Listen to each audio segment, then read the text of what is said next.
మా సోదరుడు BRS party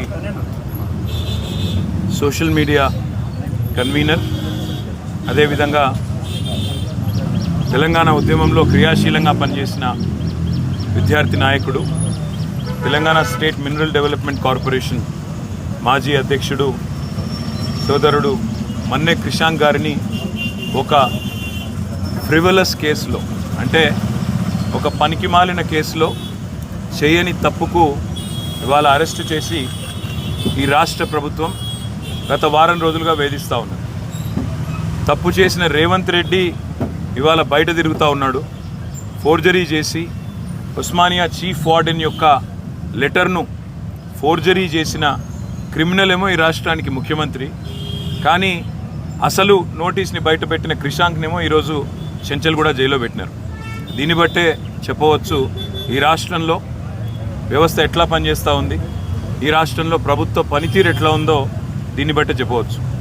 ఇవాళ ఈ రాష్ట్ర ముఖ్యమంత్రిగా ఉన్న రేవంత్ రెడ్డి గారిని నేను అడుగుతా ఉన్నా, క్రిషాంక్ కనుక పెట్టిన సర్క్యులర్ తప్పైతే నేను ఇదే చెంచల్గూడ జైల్లో నేను జైలుకి పోతాను. ఒకవేళ నువ్వు పెట్టిన సర్క్యులర్ ఫేక్ అని మేము రుజువు చేస్తే నువ్వు జైల్లో కూర్చుంటావా అని చెప్పి నేను రేవంత్ రెడ్డిని అడుగుతా ఉన్నా.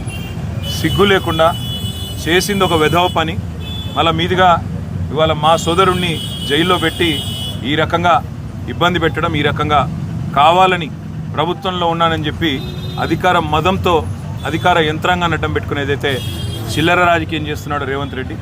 తప్పకుండా ప్రతిదానికి కూడా బదులు చెప్పే టైం వస్తుంది, ప్రతిదానికి కూడా మిత్తితో సహా చెల్లించే టైం కూడా వస్తుంది. ఒకటి మాత్రం పక్కా, ఇప్పుడే క్రిషాంక్ గారిని కలిసినాను నేను.